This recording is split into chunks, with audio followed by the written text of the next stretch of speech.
اديان بنعتبر انهم مسلمين. اقصد ان احنا اهم حاجه ان انت تحس بالاخر، وهو ده على كره القدم. انت بتتربى على الهزيمه زي الفوز، هي معادله واحده. انت عمرك اتربيت ان انت لازم تكسب بس يا كابتن زكريا؟ انا عايز اخد من المطالبه بالثوره حاجه، كلمه مهمه جدا اسمها الديمقراطيه. الديمقراطيه معناها الحقيقي هو احترام الاخر. اكيد. فاحترام الاخر ده موجود في الكوره، وكلمه احترام تو ريسبكت موجوده في البند رقم 4 في مبادئ الفير بلاي اللي ايمن لسه بيتكلم عليها. احترام مين بقى؟ احترام الزميل والمنافس والحكم والجمهور وكل عناصر اللعب. هو الدليل على كده يا كابتن النهارده. يبقى اذا هي دي اللي فقدان. احنا محتاجين الكلمه دي تخش جوه كل العناصر، والجمهور هو رد الفعل لما يلاقي كل العناصر بتشتغل على لغه الاحترام، بالتالي هو نفسه هيحترم. في نقطه اضافيه بقى مهمه. الكرباج عصره انتهى، بمعنى ان انت تقعد تهدد جماهير وتهدد ناس وتهدد هعمل فيك وهتهدد لعيبه وتهدد الاداريين. التهديد عنصر اصبح مش موجود دلوقتي في النقله اللي احنا فيها. اللي موجود دايما ارجع لما تحط قوانين ولوائح واضحه وصريحه، التنفيذ هو بيبقى الحد الفيصل لناس محترفين، مش ناس كمان داخله هوايه. يعني اتحاد الكره كله مثلا متطوعين. الكلام ده لازم ينتهي. يعني لازم نقول ان الدوره دي للناس اللي موجودين اخر دوره لهذا النظام. لازم النظام بعد كده يبقى نظام احترافي اداري. هو ده التطور اللي بنحلم بيه. لكن نرجع لمرجوع مهم جدا، ازاي نقنع الناس في الفتره دي والناس تقتنع ان اذا كنت بتحب بلدك واذا كنت بتحترم بلدك، واغلب الالتراس تعالى نتفق ان هم من زعماء الثوره بتاعت 25 يناير. خلينا يا كابتن طيب ناخد من حضرتك ازاي نقنع الناس. خلينا نشوف نجوم منتخب مصر ونجوم مصر القدامى قالوا ايه، ونرجع تاني مع حضرتك. اتفضل.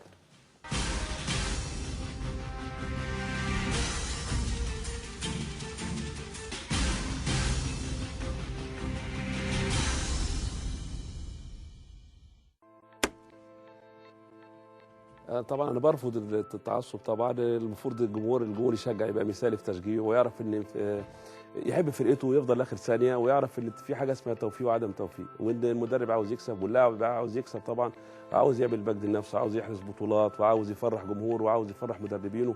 فدي طبعا انا برفضها تماما، ولازم نؤمن لاخر لحظه ان في توفيق وعدم توفيق.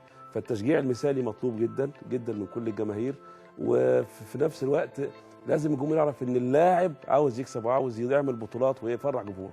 فانا اتمنى التشجيع المثالي من كل جماهير الكره المصريه لانديتها. بقول ربنا يكرم كده باذن الله، وفي الفتره الجايه نبعد عن التعصب نهائي خالص، والكوره كويسه، ونوري للناس ان احنا قادرين ان احنا نبقى بشكل كويس وبحاجه كويسه، ونبعد عن التشجيع اللي بقى فيه اثاره، ونخلينا كلنا نقول ان احنا رايحين نتفرج ونستمتع ونتمتع باذن الله. طبعا شيء مش موجود، الرياضه روح واخلاق، فموضوع التعصب ده صعب يعني، فنتمنى ان شاء الله انه ما يكونش موجود عندنا باذن الله. احنا عاوزين نلغي التعصب، والتعصب اتلغى من زمان وعاوزين نلغيه. كل ما هنلغيه كل ما هتبقى كورتنا احسن، وجماهيرنا دايما هتفضل عمرها كويسه ان شاء الله. أنا مش شايف إن التعصب ده كان مفروض أسلوب قديم، لأن معنى إن أنا متعصب يعني ما عنديش ثقافة المشاهدة أو ثقافة التشجيع أو ثقافة إن أنا أنتمي لنادي أو أنتمي لفريق. دي مفروض أصبحت حضارية، إن أنا بشوف حاجة حلوة لأن أنا بستمتع بكرة القدم، وليس إن أنا رايح مباراة عشان أرجع متضايق ومتعصب ومتخانق وعندي ضغط وميت. الكلام ده كان زمان، أما أصبحت كرة القدم دلوقتي أصبحت أحد الصناعات اللي بتسعد الجماهير وتسعد السادة المشاهدين.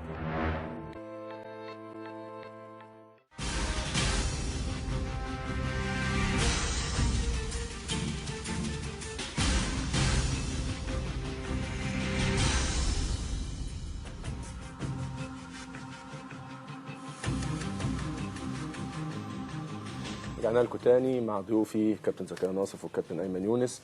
ويمكن الحوار معاكم طبعا انا سعيد بيه جدا جدا، ولكن عايزين يا كابتن زكريا ننقل الصوره للناس. يمكن انتوا الجيل اللي سبقنا قبل كده، عايزين نوصل للناس مدى علاقتنا احنا كلاعيبه ببعضنا. يمكن انا متواجد او تواجدت مع اجيال كتير في المنتخب، وعصيت لعيبه كتير بينضموا لينا. الحمد لله يمكن انا شايف ان الحاله اللي احنا شايفينها في مدرجاتنا دلوقتي او حاله العصبيه دي مش موجوده بينا خالص. يمكن حاله الحب وحاله الترابط وحاله يعني حتى داخل وخارج الملعب.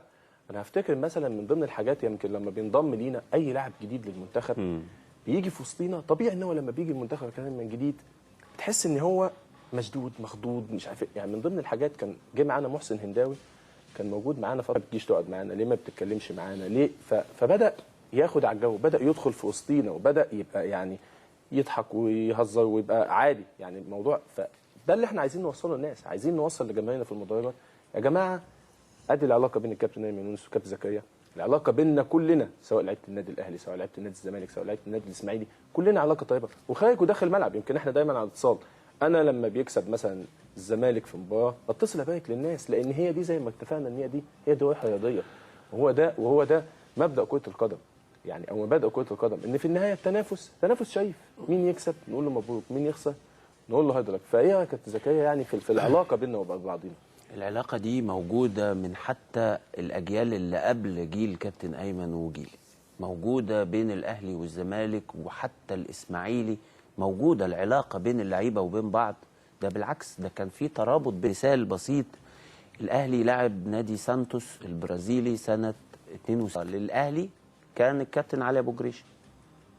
النادي الإسماعيلي لعب بطولة أفريقيا، استعار الكابتن هاني مصطفى من النادي الأهلي، لعب. انا بكلمك بقى مش على مستوى الصداقه كمان، ده على مستوى العلاقه بين الانديه وبين بعضها. فما بالك العلاقات الاسريه اللي بين اللعيبه وبين بعضها بصرف النظر عن الانديه. زكريا علاقه يعني موجوده. المسؤولين مفتقدين ان المسؤولين لازم يبقى عليهم دور في توطيد العلاقات بين الانديه وبين بعضها. بنتكلم على عناصر اللعبه، لعيبه ليها تاثير على الجمهور والاعلام ليه تاثير، كمان المسؤولين في مجالس اداره الانديه ليهم دور، المديرين الفنيين ومديرين الكوره ليهم دور في العلاقات اولا وفي التعامل مع الاعلام، لان ده بيبقى له تاثير. فما فيش شك رؤساء الانديه وعلاقتهم ببعض ليها تاثير ايجابي مهم جدا. حتى لو تمت مبادرات ما يجبش انها تكون أنا آسف في اطار يعني اللي في الفتره الاخيره على مئويه نادي الزمالك ان يكون موجود الكابتن حسن حمدي والكابتن الخطيب. ده طبيعي ومنطقي يعني طبيعي ومنطقي بس اقصد ان دي بتقلل حاله الاحتقان، يعني بتوصل للناس ان لا الحمد لله العلاقه كمان بين المسؤولين علاقه قويه، بس يجب على المسؤولين كمان ان هم يزيدوا في حته عدم يعني يوصلوا الناس ان لا مفيش توتر، احنا علاقه المسؤولين علاقه طيبه، علاقه اللعيبه ببعضيها علاقه طيبه، وده اللي انا عايز اسمعه يعني من كابتن ايمن وكابتن زكريا. طب امال في ايه؟ امال ليه العلاقه بيننا وبين بعضينا الجماهير عامله ليه كده؟ يعني اولا لو اتكلمت على الانديه الاتحادات على مستوى الرياضه عموما، في دخلاء كتيره دخلوا فيها، دخلوا يستفيدوا منها، دخلوا يستفيدوا بالشو، فما عندهمش المبادئ الرياضيه بتاعتنا. انت بتتكلم اصبحت الناس اللي بتقود الرياضه في كتير من الانديه في مصر لا يمت العالم الرياضه بصله، فاهمين الرياضه حرب لازم اكسبها، ولو اتغلبت دي اهانه، ولازم انتقم، ولازم اتحايل، ولازم الاقي كل الطرق، ولازم احط كل الشماعات اللي انت اتكلمت عليهم. دخلاء الرياضه بوظوا الرياضه من الثمانينات في عصر النهضه الكرويه المصريه اللي بدات البطولات لانديه تظهر على المحيط الافريقي وعلى منافسه خارجيه خارج مصر، وابتدت بطولات افريقيا تظهر قوي عندنا. دي كانت بدايه زراعه بذره كلمه بطولات خارج مصر. البدايه دي طمعت كتير ما يعرفوش يعني ايه شورت وتي شيرت، او ما يعرفوش يعني ايه يتعاملوا مع المنظومه الرياضيه. الناس دول افسدوا الذوق الرياضي في مصر، افسدوا من خلال لما تيجي تتفرج على اعضاء انديه مجالس ادارات واتحادات تلاقيهم لم يمارسوا، وكتير منهم زوروا الممارسه بتاعتهم، وكتير منهم فاقدين اهليه التعامل الاخلاقي، بيتعاملوا مع اللعيب على انه جندي في الحرب، يعني ممكن لو اللعيب اتغلب ما بيسلمش عليه تاني يوم، عكس ما احنا اتربينا مثلا مع المرحوم حسن حلمي، كان لما بيجي تتغلب تاني يوم بيعمل عزومه على اللعيبه، يعني عايزين روحنا تبقى احسن، خلوا بالك كانت مختلفه. حتى اللي كانوا بيقودوك من الناحيه الفنيه كابتن زكريا، وايضا دول في ناس اصبحت مدربين متوترين برضو جوه اللعيبه لازم نحط الضوء عليهم. كانوا بيتعاملوا مع اللعيب ازاي؟ اول كلمه طول عمر اي مدرب محترم بيقولها ليك، زي ما قالها ليا، زي ما قالها للكابتن زكريا، انزل استمتع في المباراه. مهم فعلا يعني انا مدربين كتير تعاملت معاهم يمكن اي حد بيقول لك انزل استمتع في المباراه بيشيل من عليك ضغوط شديده، لان هي اساس اللعبه هي الاستمتاع، يعني هي اساس اللعبه هي المتعه. ده لازم ينعكس على الجمهور، روح استمتع. انا بالظبط كده. انا حابب قوي المنظر اللي بيقدموه الولاد، الاستعراض والشو في المدرجات ده يا كابتن زكريا، الالتراس، زمالك واهلي واسماعيلي واتحاد ومصري، شو رهيب. لا شوف بس المجهود اللي عارف يا كابتن بيبذلوه. ايوه، بس تعالى نقف عند نقطه مهمه. هقول لك جداً. على حاجه تانية. عارف شفت في 2006 الناس كانت بتروح تعمل ايه في 2006؟ عائلات اصلا بتستمتع. بتستمتع. لا دي حقيقه. آه، انا في عائلات 2006 عائلات بتروح. بشوفه ده موضوع مختلف، يعني انا فعلا كنت حسيت ان احنا فعلا بقى في رقي في التفكير، بقى الناس فعلا جايه تستمتع، عائلات بتيجي. انت كنت بتلاقي ثمن التذكره الدرجه الثالثه كان بيوصل 300 جنيه والناس كانت بتجيبها لان هي رايحه تستمتع.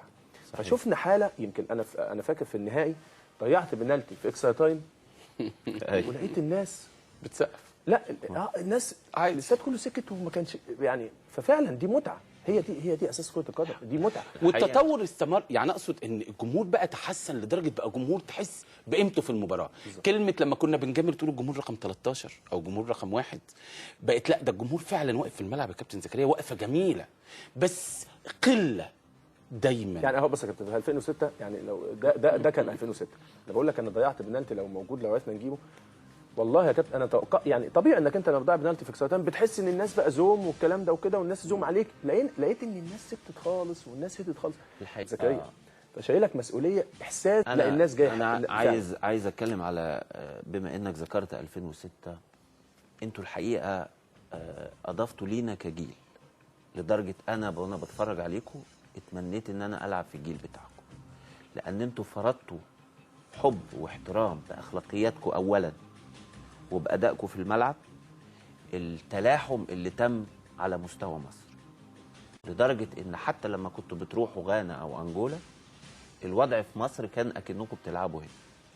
فانتوا فرضتوا الحقيقه الجزء ده، لان في اجيال على مستوى فني على مدار تاريخ مصر كتير، انما الاحساس اللي جالنا من الترابط اللي بينكم كلاعيبه ما كانش حد حاسس مين بيلعب في نادي ايه. دي اكيد حقيقة. حسيت الاحساس دي ده حقيقه كلاعب. انت عارف والله من ضمن الحاجات، يمكن طبعا الاجيال اللي كانت قبل كده اجيال ما شاء الله عليهم لعيبه ممتازين ولاعيبه استمتعنا بيهم ولاعيبه استفدنا منهم، ولكن فعلا اللي كان بيميز الجيل ده وما زلت ان انا بقول ان انا محظوظ ان انا كنت مع الجيل اللي هو في اخر فتره 6 سنين ده، ان فعلا الترابط كان موجود بيننا وبين ان سلوكيات اللاعبين زائد طبعا موهبتهم اكيد، ولكن السلوكيات انا بقول السلوكيات هي الاول، وده اللي احنا بنتمناه ان احنا نشوف في مدرجاتنا، ان السلوكيات قبل الفنيات. يعني اللعيبه دي اللي كان بيميزهم، وانا يمكن الحمد لله يمكن من حسن حظي ان انا كنت قائد لمنتخب مصر في خلال ال6 سنين دول، فعلا شفت سلوكيات ساعدتني اني ما احسش باي مشكله، اني ما احسش ان احنا ندخل المعسكر والله ما في فرق بين اهلي وزمالك واسماعيلي، ما بندخل كلنا المشادات اللذيذه اللي هو احنا ايه، لا احنا ناخده ولا انت هتاخده، وفي النهايه كلنا اخوات وكلنا قاعدين جنب بعضينا وكلنا ما فيش اي مشكله بيننا وبين بعضينا، كلنا على اتصالات دايما بيننا وبين بعضينا. فانا اقصد ان السلوكيات دي هي اللي نجحتنا، والسلوكيات دي اللي احنا بنتمناها ان احنا كمان نشوفها في مدرجاتنا. بس هنطلع لفاصل نشوف الكابتن مجدي عبد الغني والكابتن سمير زاهر بيقولوا ايه عن التعصب، ونرجع تاني، ولكن اتمنى ان المشاهدين يتابعونا ويقولوا لنا ارائهم من خلال التليفونات اللي موجوده، لان ارائهم طبعا مهمه بالنسبه لنا، ونرجع تاني بعد ما نشوف التقرير.